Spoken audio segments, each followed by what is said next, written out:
नमस्कार, इमेज विशेषमा स्वागत छ। इमेज विशेषमा आज हामी मुलुकको पछिल्लो व्यावसायिक वातावरण, हालसालै राष्ट्र बैंकद्वारा जारी मौद्रिक समीक्षा, आसन्न बजेटमा निजी क्षेत्रको अपेक्षा, माग लगायतका सन्दर्भमा कुराकानी गर्न गइरहेका छौँ र आज हामीसँगै कुराकानीका लागि हुनुहुन्छ नेपाल चेम्बर अफ कमर्सका वरिष्ठ उपाध्यक्ष कमलेश अग्रवाल। उहाँलाई स्वागत गरौँ।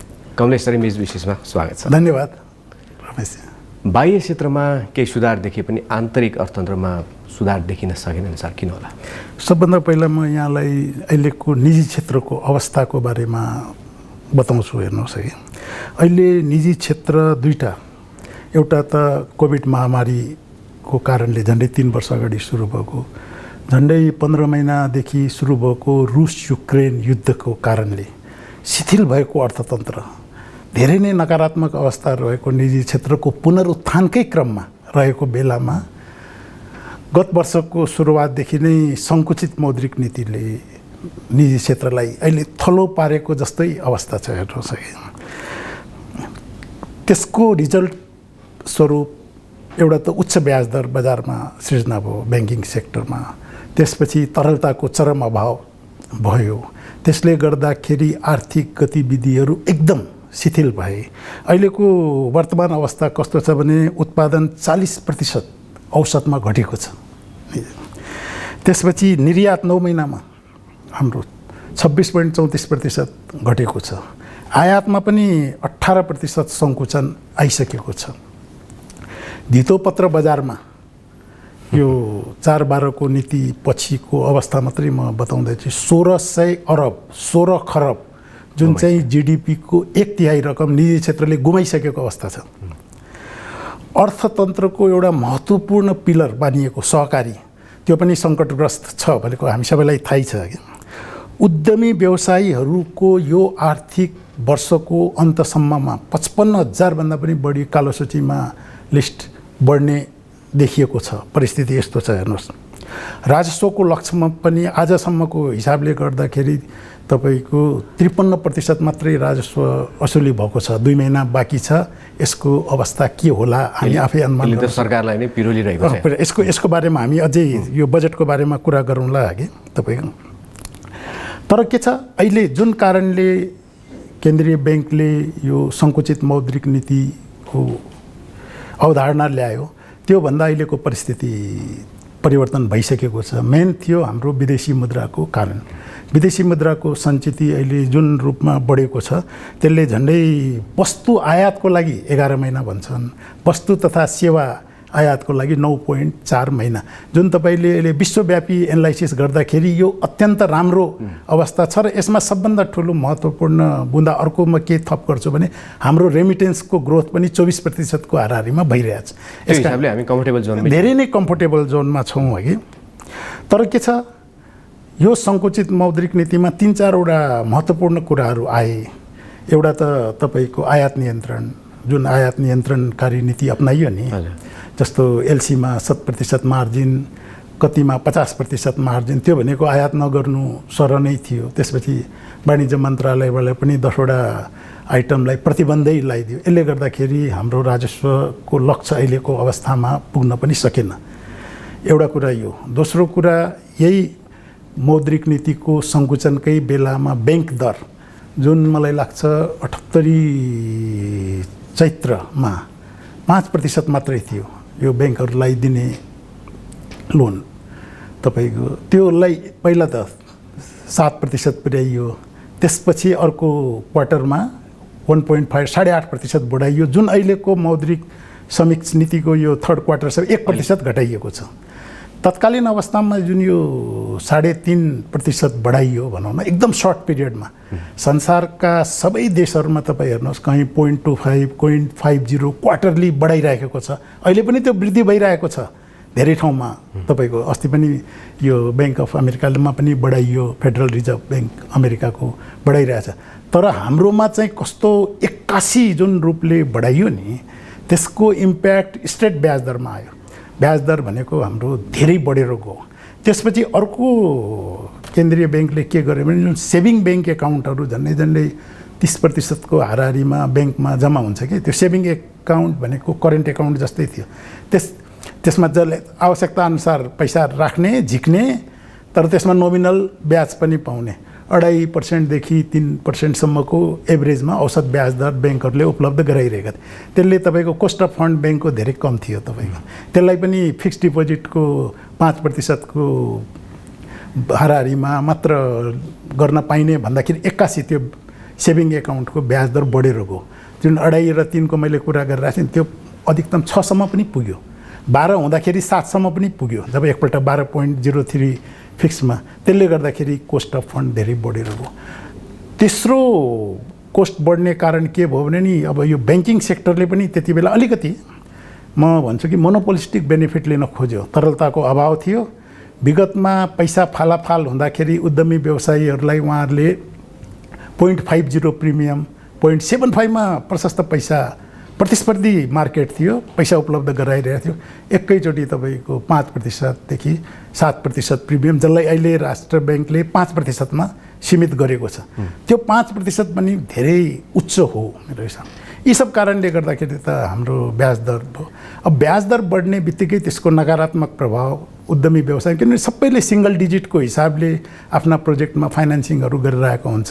लिने बेलामा 6% 7%, त्यसपछि जुन 14-15% भयो त्यो त कहाँबाट कम्पेन्सेट गर्ने भनेर, अनि उहाँहरूको उत्पादन पनि घट्दै गयो, प्रतिस्पर्धी क्षमतामा पनि ह्रास हुँदै गयो। अर्कोतर्फ कोभिडको प्रभाव थियो, रुस युक्रेन युद्धको प्रभावले हाम्रो कोस्ट अफ डुइङ बिजनेस पनि धेरै बढेर गयो तपाईँको।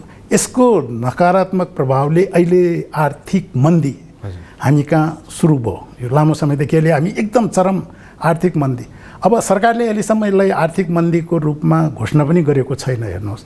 जबकि विश्व अर्थतन्त्रमा एउटा प्र्याक्टिस के छ भने लगातार 3 क्वार्टरसम्म नेगेटिभ जीडीपी ग्रोथ भयो भने त्यो आर्थिक मन्दी नै परिभाषित गरिन्छ। तर हामी कहाँ गत वर्षको अन्तिम क्वार्टर र अहिलेको 2 क्वार्टरमा पुरा नेगेटिभ ग्रोथ छ। यस कारण हेर्दाखेरि अब त्यो आर्थिक मन्दी नै हो। अब सरकारले घोषणा गरे पनि नगरे पनि अहिले उद्यमी व्यवसायीहरू तथ्याङ्क कार्यालयको होइन प्रक्षेपणले पनि त अब आर्थिक मन्दी नै एकदम, किनभने दात्री निकायहरूले वर्ल्ड ब्याङ्क IMFहरूले 4% हाराहारीमा हुन्छ भन्दाखेरि पनि हाम्रो त धेरै नै तल गएको देखियो। यो सबै भनौँ न अहिले जुन हामी समस्यामा परेका थियौँ, अहिले ब्याङ्क ब्याजदेखि लिएर वित्तीय क्षेत्र, सहकारी क्षेत्र, उत्पादन घट्ने, यो सबै क्षेत्रमा जस आन्तरिक अर्थतन्त्रमा समस्या आउनुमा कसिलो मौद्रिक नीति नै हो त होइन?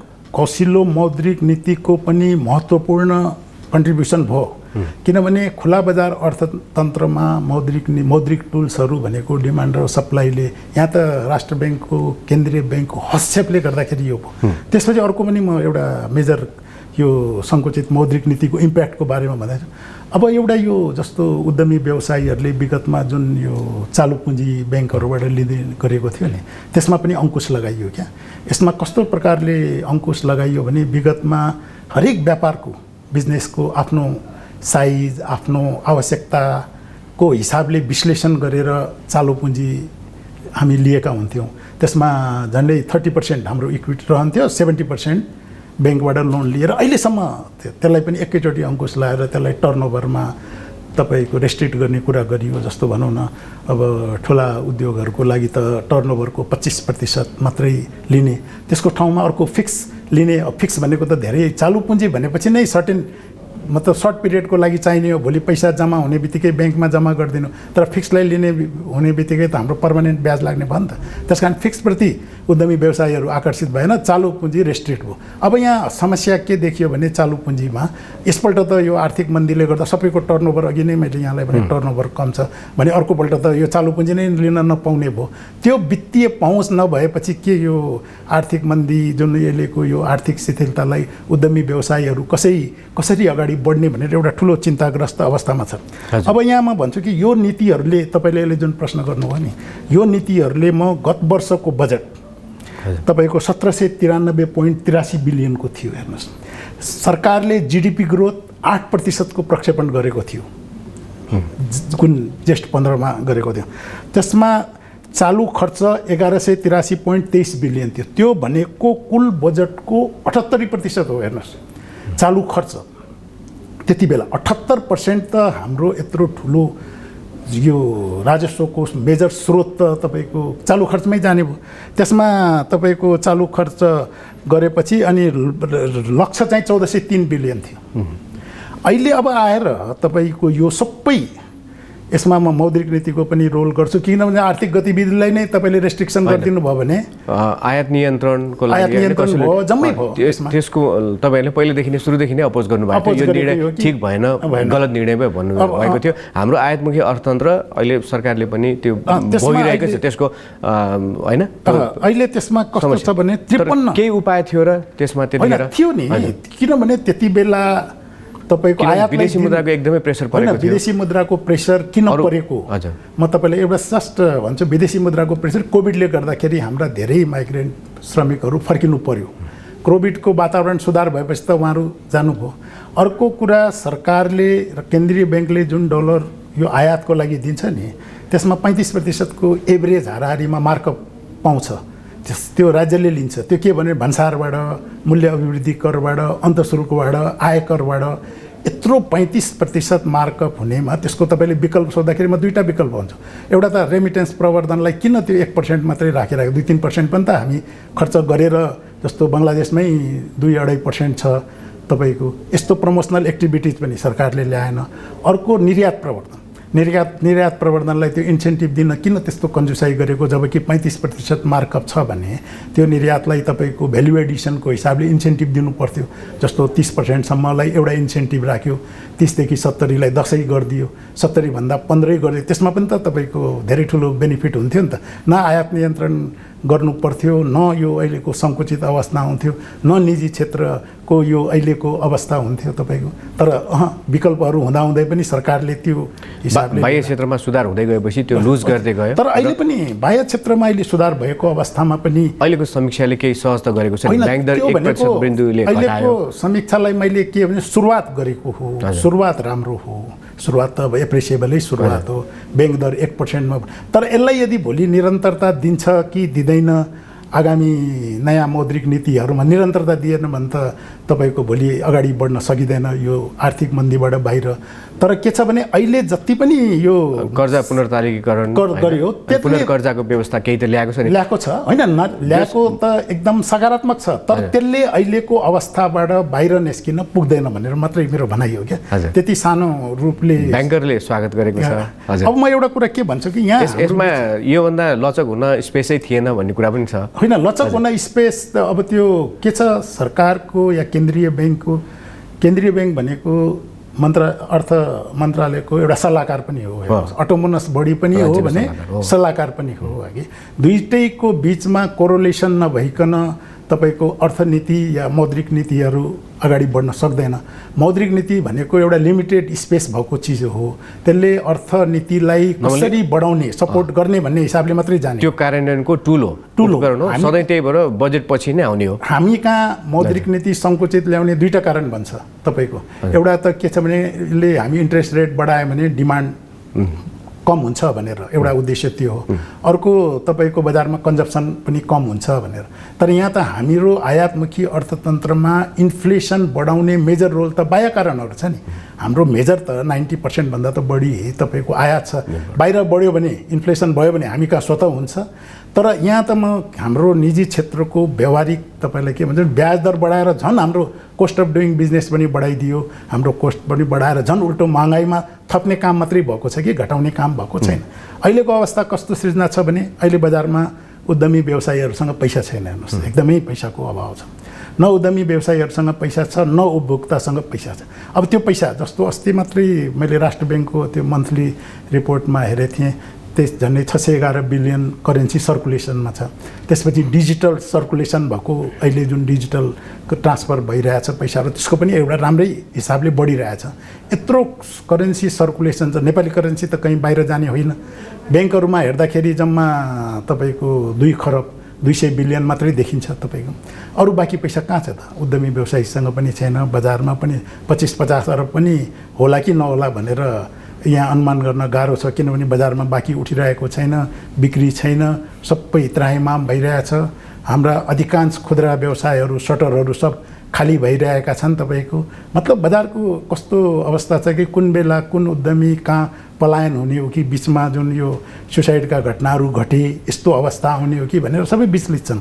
यस्तो अवस्थामा यसको लागि यो मौद्रिक नीति समीक्षामा के हुन सक्छ? होइन, मौद्रिक नीतिको समीक्षा र फिस्कल पोलिसीले अहिले म सबभन्दा कि प्राइभेट सेक्टर भनेको देशमा 80% लगानी गरेको, यसको इभ्यालुएसन नगरेर नीतिहरू ल्याइएका हुन्छन् क्या तपाईँको। जस्तो मौद्रिक नीति जुन आयो त्यो खालि बाहिर इन्डिकेटरहरू बढाउने उद्देश्यले यसको इम्प्याक्ट तपाईँको यो निजी क्षेत्रमाथि कस्तो पर्छ पर्दैन भनेर त कसैले इभ्यालुएसन गरेको म देख्दिनँ क्या। निजी क्षेत्रलाई एकदमै आइसोलेटेड रूपमा राख्यो। अघि तपाईँले वर्ल्ड ब्याङ्क र उनीहरूको आज भन्नुहोस्, मैले अघि जीडीपी ग्रोथ बजेटले 8%, वर्ल्ड ब्याङ्क र आइएमएफ जस्ता संस्थाले पनि 4% भन्दा बढी जीडीपी ग्रोथ हुन्छ भने सरकारको 8%, वर्ल्ड ब्याङ्क र आइएमएफ एडिबी आइएमएफ यिनीहरू संस्थाको चाहिँ 4 भन्दा माथि र भोलि निस्किँदाखेरि 2 हुनु भन्दा उहाँहरूको के पोलिसी सही हो, उहाँहरूको इभ्यालुएसन के सही थियो भन्ने कुरा यो 3टा तथ्याङ्कले आफैमा सेल्फ एक्सप्लानेटरी हो। हेर्नुहोस्, हामीले विवेचना गर्नुपर्छ। त्यसकारण त्यसर्थ अहिले अघि जुन यहाँले प्रश्न गर्नु आगामी दिनको बजेट कस्तो हुनुपर्छ, आगामी दिनको बजेट यथार्थपरक बजेट हुनुपर्छ। हेर्नुहोस्, फिस्कल पोलिसी र मोनेटरी पोलिसी किनभने मुख्य बजेटै हो अहिले सबैको आँखा बजेटमा छ। मौद्रिक नीति त अब यो 2-3 महिनाको लागि ल्याइएको समीक्षा हो, यो समीक्षा हो। मेन बजेट आएपछि मौद्रिक नीति आउँछ। अब हेर्नुहोस्, मलाई पनि झन्डै व्यावसायिक क्षेत्रमा र यो तपाईँको मेरो यो मोनेटरी पोलिसी यो फिस्कल पोलिसीहरूमा अध्ययनको क्रममा मलाई पनि 30-35 वर्षको अनुभव, प्र्याक्टिकल अनुभवको म कुरा गर्दैछु। अहिलेसम्म यसरी मौद्रिक नीतिले फिस्कल पोलिसीलाई सुपरसिड गरेको मैले अहिलेसम्म देखेको थिएन क्या। अहिले व्यापारीहरूलाई बजेटभन्दा पनि बढी चासो मौद्रिक नीतितिर हुन थालिसक्यो, जबकि विगतमा कहिले मौद्रिक नीति अर्थमन्त्रीज्यूले पनि अब मौद्रिक नीति लजाउनुपर्छ हामीले आग्रह गरेका छौँ, अपेक्षा गरेका छौँ। मौद्रिक नीतिबाट केही हुन्छ होला भनेर उहाँले चाहिँ होइन वित्तीय नीति आर्थिक नीति भन्दा पनि मौद्रिक नीतितर्फै देखाइरहनु भएको छ। अर्थमन्त्रीज्यूले के गर्नुपर्ने हो भने अहिलेको बजेटभन्दा अगाडि राष्ट्र ब्याङ्क एज अ सरकारको सल्लाहकार भएको नाताले बोलाएर जुन लक्ष्यहरू निर्धारण गर्नु हुन्छ नि यथार्थपरक, जीडीपी ग्रोथ हामीले कति % चाहिएको छ उहाँहरूको सहमतिमा गर्ने अहिले अवस्था सृजना भयो क्या। जसले गर्दाखेरि किनभने हेर्नुहोस्, जति जीडीपी ग्रोथ हुन्छ नि त्यो हिसाबले तपाईँको मौद्रिक नीतिले पनि सपोर्टिभ हुनु पर्यो। अब अहिले सबभन्दा ठुलो के छ भने जीडीपी ग्रोथको लागि कर्जाको लगानीको राम्रो व्यवस्था हुनु पर्यो। तर यहाँ कस्तो भइसक्यो भने नि तपाईँको पहिला सुरुमा 1 वर्ष 1.5 वर्ष अगाडि 21% टोटल कर्जा प्रभाव भएको थियो राष्ट्र ब्याङ्कको तथ्याङ्कबाट। गत वर्ष उहाँहरूले 18% को लक्ष्य राख्दाखेरि 21% को कर्जा प्रभाव हो। अहिले उहाँहरूले 12.6% को लक्ष्य राख्नुभएको छ, तर कर्जा प्रभाव 4 देखि 4.5% मात्रै छ। ब्याङ्कहरूमा तरलताको अब अभाव छैन, प्रशस्त छ भन्न थाल्यो। 200 बिलियन जतिको त तथ्याङ्कहरू आइरहेछ, तर त्यो कर्जा लिने नै अवस्था छैन। कोही उद्यमी व्यवसायीले अहिले नयाँ लगानीको वातावरणै छैन। अहिले नपाएको भन्दा पनि लिन नचाहेको। अहिले तपाईँको सबभन्दा ठुलो के छ, तै पनि ब्याज घट्दैन फेरि। होइन, ब्याज घटेको छैन। त्यही होइन, ब्याज त यस्तो हो कि यो अहिले तपाईँहरूले हेर्नुहुन्न हरेक महिना ब्याङ्कहरूले डिसाइड गर्छ डिमान्ड एन्ड सप्लाई भनिन्छ। डिमान्ड र सप्लाई त 9 मात्रै हो। अहिले सप्लाई हुँदाखेरि पनि खोइ त जेठमा हामी ब्याज दर घटाउँदैनौँ, बढी हुँदाखेरि पनि ब्याज त घट्दो रहेछ त। ब्याज दर घटाउँदैनौँ भनेर अस्ति मात्रै निर्णय गरेको होइन ब्याङ्कर्स एसोसिएसनले। यहाँ त हस्तक्षेपको कारणले पो हामी के चाहन्छौँ भने जुन विगतमा अवस्था थियो नि खुला बजार, डिमान्ड र सप्लाईले ब्याज आफै माथि लान्छ कि तल लान्छ कि उद्यमी व्यवसायीहरूले पनि नीतिगत संरक्षण खोजेको क्या। हस्तक्षेप गरेर नीतिगत रूपले तपाईँ यदि उद्यमी व्यवसायीलाई नोक्सान दिनुहुन्छ भने त्यो मिल्दैन क्या। तपाईँको व्यावसायिक नाफा नोक्सान बेहोर्न उद्यमी व्यवसायीहरू अलवेज रेडी हुन्छन्। हेर्नुहोस् त्यसमा हो, तर के छ नीतिगत कारणले अब उदाहरणको लागि 2 वर्षको अगाडि 4-12 को जुन नीति आयो, सेयर मार्केट आजसम्म पनि धराशायी अवस्थामा छ। हेर्नुहोस् कुनै हालत उच्च ब्याज दर भएको बेलामा सेयर मार्केट कहिले पनि अगाडि बढ्न सक्दैन। तपाईँको यसको लागि पनि ब्याज घट्ने र सेयर मार्केटलाई अहिले हामी त नन प्रोडक्टिभ भनेर सुनिराख्नु भएको होला। के सेयर मार्केट त प्राइमरी इन्डिकेटर हो विदेशी लगानी भित्राउनलाई। विदेशी कम्पनीहरू आउँदाखेरि सबभन्दा पहिला त नेपालको ब्लू चिप्स कम्पनीहरूको प्यारामिटर के छ तपाईँको, तर त्यतातिर ध्यान छैन। घर जग्गा निर्माण क्षेत्रहरू अत्यन्त शिथिल भएका छन्। जब सङ्कुचनले गर्दाखेरि तपाईँको उसको एक्सपान्सन रोकियो, घर जग्गामा पनि त राष्ट्र यो हाम्रो मौद्रिक नीतिले एकदमै लिमिटेड गर्यो नि। तपाईँको कर्जा प्रवाह नै हुन सक्दैन तपाईँको। त्यसै प्रकारले निर्माण क्षेत्र अर्को सबभन्दा ठुलो अवस्था, अब म बजेटको अलिकति सानो पुँजीगत खर्च पनि जोड्छु कि पुँजीगत खर्च मात्रै होइन कि त्यो सरकारले देशको सबभन्दा राष्ट्रको ठुलो क्रेता हो क्या, राष्ट्रमा उत्पादित सामानको क्रेता हो। जब राष्ट्रले नै तपाईँको त्यत्रो ठुलो जुन 300-400 बिलियनको हामी यो पुँजीगत खर्च गरेर बजारबाट सामान किन्छौँ, त्यो पनि किन्न सकेन।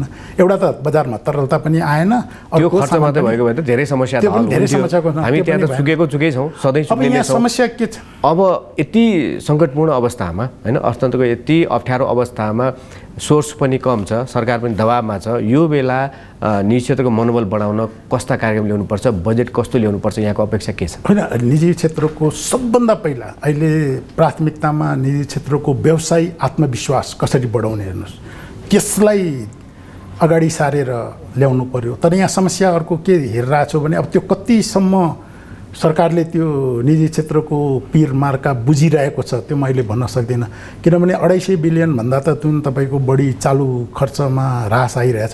अहिले हेर्नुहोस् न, तपाईँ पनि हेरिराख्नु भएको छ, यो चालु खर्चको कम्पेन्सेसनको लागि पनि निजी क्षेत्र नै टार्गेटेड भइरहेछ। भन्सारबाट म त भन्छु कि हामीले त हिजो मात्रै सुझाव दिएको, भन्सारबाट छुटेको सामानलाई कहीँ कुनै निकायले अनुसन्धान गर्न नपाउने, किनभने भन्सार पनि त सरकारको एउटा महत्त्वपूर्ण निकाय हो। अहिले ठाउँ ठाउँमा तपाईँको गरेर मूल्याङ्कन नभएर अन्य निकायहरूले पनि पुरा गरिरहेछ। सबैले तपाईँको अडिटको पनि प्रशस्त मात्रामा हुन थालिरहेको छ। यो कता कता एउटा के छ भने निजी क्षेत्रलाई जुन एउटा अलिकति मलाई के लाग्छ, निजी क्षेत्रको महत्त्वै छैन। बोल्दा भाषण दिँदाखेरि उहाँहरू निजी क्षेत्र अर्थतन्त्रको ड्राइभिङ सिटमा हुनुहुन्छ, उहाँहरूको मनोबल उकास्नुपर्छ भन्ने कुरा आउँछ। तर व्यवहारमा कुनै पनि, चाहे त्यो केन्द्रीय ब्याङ्कले होस्, तपाईँको चाहे त्यो फिस्कल पोलिसी होस्, कहिले पनि तपाईँको त्यति सहजीकरण गरेन जस्तो लाग्यो। विगतमा सुन्दा त एकदमै निजी क्षेत्रको मनोबल बढाउनलाई एकदम पिर सुर्ता गरिरहेको जस्तो सुनिन्छ, देखिन्छ, पाइन्छ। तर तपाईँहरूसँग छलफलमा के छ? तपाईँहरूसँग सायदले कतिको गम्भीर पाउनु भएको छ? होइन, मैले छलफलमा त अब सुझावहरू त लिएकै छ। निजी क्षेत्रलाई राखेरै तपाईँको रिभेन्यू एडभाइजरी बोर्ड पनि गठन गरेको छ अहिले 2 वर्षपछि फेरि। तर अब त्यो सुझावहरू कति त्यहाँ जान्छन्, तपाईँको सांसदका सुझावहरू के छन्? खालि निजी क्षेत्रको मात्रै सुझावलाई प्राथमिकतामा राखेको हुँदैन, पार्लियामेन्टका सांसदहरूजीहरूको पनि सुझावहरू दिन्छ। अब सरकारले कुन नीतिबाट आफ्नो नीति तथा कार्यक्रम ल्याउने हो र त्यसलाई परिमार्जन गर्ने हो। अब एउटा म भन्छु तपाईँको जस्तो पूर्वाधारमा हामीसँग पैसै छैन, किनभने यत्रो जिडिपीको 21-22% जुन अघि हामीले राजस्वको लक्ष्य कुरा गर्नु नि, त्यसले त चालु खर्चै धान्न पुग्दैन भने अब पूर्वाधार लोनमा लिएर गर्ने हो भने त त्यसको त लाइबिलिटी हरेक वर्ष हामीलाई समस्या आउने नै हो। एउटा त ब्याज तिर्नुपर्ने, तपाईँको अहिले हेर्नुहोस् न 3टा भर्खर नयाँ प्रोजेक्टहरू, एउटा यो तपाईँको पोखरा विमानस्थल, यो लुम्बिनी भैरवा विमानस्थल, यो हाम्रो चोबार पोर्टहरू, यत्रो खर्च भइरहेछ, यसले प्रोडक्टिभै हुन सकेको छ। एउटा समयमा पुरै नहुने, पुरा हुने गाह्रो, पुरा हुँदाखेरि पनि त्यसकारण के छ भने एउटा समय लाग्ने, त्यो त छँदैछ। त्यसकारण यहाँलाई के यो अहिलेको समस्त समस्यालाई सम्बोधन गर्ने गरी सरकारले कस्तो बजेट ल्याउनु पर्छ? अब अहिले अब निजी क्षेत्रलाई कसरी मनोबल बढाउने हिसाबले जाने हो भने सबभन्दा पहिला त सहजीकरण गर्नु पर्यो। अब जस्तो ट्याक्सका दरहरूमा म भन्छु नि, ट्याक्सका दरहरू WTO को सिद्धान्त अनुसार घटाउनु पर्यो। विगतमा जति पनि आयात नियन्त्रण गरिएका थिए त्यसले गर्दाखेरि चोरी पैठारी भएर आयो। आज पनि सरकारले भन्सारका दरहरू जति माथि राख्छ नि, भन्सार प्लस भ्याट दुईटा जोडेर हाम्रो इन्डियाको यदि ट्याक्सेसन कम छ भने त हाम्रा बोर्डर एरियामा त तपाईँ सबै चोरी पैठारीलाई नियन्त्रण पनि गर्नु पर्यो। यसले पनि निजी क्षेत्रको मनोबल उकास्छ। अर्को पुँजीगत खर्च गरेर एउटा ठुलो क्रेताको रूपमा जुन सरकार छ त्यसले पनि अगाडि बढ्नु पर्यो। तेस्रो कुरा अब तपाईँको भ्याटको बारेमा मैले भने दुईटै जोडेर भ्याटलाई पनि बहुदरमा लानु पर्यो। सोसल जस्टिसको हिसाबले पनि अहिले 13% जुन एकल दरमा हामी भ्याट छौँ नि, अति आवश्यक वस्तुको लागि पनि एउटै भ्याट दर र लग्जरियसको लागि पनि एउटै भ्याटमा बहुदरको विषय त तपाईँहरूले धेरै तर अहिलेसम्म खै सरकारले त्यो किनभने अब खानेकुरामा पनि 13%, लग्जरियस सामानमा यो एउटा सामान्य एउटा मैले जस्ट यो नागरिकको हिसाबले पनि सोच्दा पनि यो सोसल जस्टिस यसले दिँदैन। हेर्नुहोस्, सरकारले कार्यान्वयन गर्न सजिलो भएर पनि एकै दर। त्यस कारण के छ भने अब यो सबभन्दा ठुलो कुरा म यहाँलाई के भन्छु भने नि अब जस्तो कर्जाको पुनर्तारीकरणका कुराहरू आए, यसलाई पनि पछि गएर निरन्तरता सर्टेन जुन ज्यादै नै पीडित क्षेत्रहरू छ उनीहरूलाई निरन्तरता दिनुपर्ने हुन्छ है। ब्याज दरको हकमा चाहिँ अहिले पनि के छ भने दुईटा कुरा छ। नयाँ लगानी यो ब्याज दरमा धेरै कम न्यून सम्भावना छ। भएका लगानीहरूलाई मेन्टेन गर्नलाई कसरी, ब्याज दर त अब घट्ला नि अलिअलि केही हदसम्म होइन। अब यो अहिलेको जुन हिसाबको छ नि त्यसले धेरै सामान्य नोमिनल, त्यो नोमिनलले तपाईँको फरक पर्दैन। सबभन्दा पहिला त ब्याज दर घटाउनलाई राष्ट्र ब्याङ्कले आफ्नो नीतिभन्दा पनि ब्याङ्क तथा वित्तीय संस्थाहरूलाई 2% को सिलिङ मात्रै प्रिमियम जोड्ने भनेर एउटा सिलिङ ल्याइदियो भने त्यसले एकैचोटि आधार दरमा 2%। अब कुनै ब्याङ्कको बढी पनि हुनसक्छ। अहिले तपाईँको चैत्र मसान्तको आधार दर नै 10.5 को हाराहारीमा आइरहेछ। त्यसमा कसैको बढी छ, कसैको कति छ। एउटा कुरा म तपाईँलाई यहाँ के भन्न चाहन्छु भने नि यो राज्य कहिले पनि व्यवसायीसँग प्रतिस्पर्धा र ईर्ष्यालु हुनु हुँदैन क्या। यसले गर्दाखेरि पनि यो यस्ता नीतिगत कुराहरूमा मतभेदहरू धेरै रहन्छ है। राज्यले त जहिले पनि प्राइभेट सेक्टरलाई अगाडि सारेर सपोर्टिभ केसमै हुनुपर्छ। व्यापार सहजीकरणको नाममा विदेशबाट धेरै ठुलो सहायता आएको थियो विगतमा। भन्सार विभागले नै त्यसको नेतृत्व गर्यो। यत्रो लगानी गरेको र एकैचोटि आएर तपाईँको व्यापारलाई असहजीकरण गरिदिने त तपाईँको। अर्को अहिले समस्या जुन मूल्याङ्कनको अघि मैले जुन गरेँ, मूल्याङ्कनको पनि धेरै ठुलो समस्या छ। निजी क्षेत्रमाथि विश्वास गरेर कारोबार मूल्यलाई मान्यता दिनुपर्छ कि तपाईँको। अब कुनै त्यस्तै अवस्था आउँछ भने तपाईँको त्यसलाई भनौँ न विगतमा ऐनमा त धेरैपल्ट आयो नि 10% हामी मूल्य थप गरेर पनि खरिद गर्छौँ। त्यस्तो वातावरण निर्माण गर्नु पर्यो क्या। यदि कसैले अन्डर इन्भोइस गरेछ भने भोलि 10% खर्च त्यो लिएर सरकारले लिन सक्छ भने त कसैले पनि गर्दैन नि त। तर केही व्यक्तिहरूले त्यस्तो काम गर्दाखेरि मासलाई नै त्यो हिसाबले हेर्ने जुन नीतिहरू आउँछ नि रमेशजी, त्यसले गर्दाखेरि निजी क्षेत्र कहिले पनि उकास्न सकिँदैन है। म एउटा कुरा यहाँ के भन्छु, नेपाल प्रचुर सम्भावना भएको देश हो। तर हाम्रो अवस्था हरेक बजेटको बेलामा यहाँहरूले पनि त बारम्बार छलफल गर्दाखेरि त्यही कुराहरूको त रिपिट भइरहेको हुन्छ। किन हाम्रो आर्थिक समृद्धि हुँदैन? यसमा पनि त कमसेकम सरकारले एउटा एनालाइसिसहरू गर्नु पर्यो नि त तपाईँको, कि किन यो सधैँ एउटै कुराहरू आइरहेको हुन्छ। किन ऐन कानुनहरू आएपछि निजी क्षेत्रलाई त्यसलाई हाम्रो यो ऐन कानुनहरूले हामीलाई सहज गरेन भनेर भनिरहेको हुन्छ। दुईवटा कुराहरू अझै पनि म त कता कता सरकारको नीतिमाथि अहिले पनि निजी क्षेत्रलाई विश्वास गर्छ कि गर्दैन भन्ने। किनभने जुन अख्तियारले पनि निजी क्षेत्रमा आउने जुन एउटा विधेयक संसदमा पेश भयो, हामीले त निजी क्षेत्र यो विधेयकमा प्रति निजी क्षेत्र किन धेरै होइन। निजी क्षेत्र भनेको नि तपाईँको निजी क्षेत्र भनेको एउटा व्यावसायिक धेरै नै तर्सियो यो विधेयकदेखि। आज सरकारी सङ्घ संस्थानहरूको हालत, सरकारका स्वामित्व भएका संस्थाहरूको हालत, अख्तियार तुरन्तै पछिल्लो कामै गर्न सक्दैन क्या तपाईँको। यो भनेको निजी क्षेत्रको जुन एउटा स्पिरिट हुन्छ, निजी क्षेत्रहरूको मेन टार्गेटै आफ्नो व्यावसायिक ग्रोथ हुन्छ क्या। त्यसलाई यो अख्तियारका नियम कानुनहरू छोडाइदियो भने त सबभन्दा ठुलो त मनोबलै खस्किन्छ क्या तपाईँको। निजी कम्पनीहरू पनि भोलि गएर नि फेयर कारोबार गर्ने व्यापारीहरू त होइन। फेयर कारोबार किन? फेयर कारोबारकै मैले कुरा गरेको। अहिले निजी क्षेत्रमा अख्तियार भनेको ब्याङ्क तथा वित्तीय संस्थाहरूलाई काम गर्ने मनोबल किन चाहियो? अख्तियारले सरकारी स्वामित्वका संस्थानहरू सरकारी क्षेत्रमै अहिलेसम्म पुरा कन्ट्रोल गर्न सके। किन निजी क्षेत्रमा किन चाहियो निजी क्षेत्रमा पस्न भनेर पस्न? निजी क्षेत्रमा आज आयो भने त भोलि तपाईँको उद्यमी व्यवसायहरू त ठुल्ठुलो कम्पनी चलाउनै सक्दैन नि। एउटा डरले भोलि होला नहोला त्यो आफ्नो ठाउँको कुरो हो। एउटा किन ल्याइयो होला त यो विषय होइन। यस्तो छ हेर्नुहोस्, व्यवसायिक त्यही त मैले यहाँलाई भने नि निजी क्षेत्रमाथि अझै पनि सरकारलाई विश्वास नभएर हो कि सरकारले निजी क्षेत्रले विश्वास जित्न नसके होइन। यो यस्तो छ हेर्नुहोस्, व्यवसाय जित्न नसकेको हो कि सरकारले गर्न नसकेको हो। यो दुईटै कुरा हाम्रो त निजी क्षेत्र सरकारको हो, सरकार निजी क्षेत्रको हो। हामी दुईटै क्षेत्र एउटै ठाउँमा बस्नु एक अर्कालाई परिवर्तन त गर्न सक्दैनौँ नि त।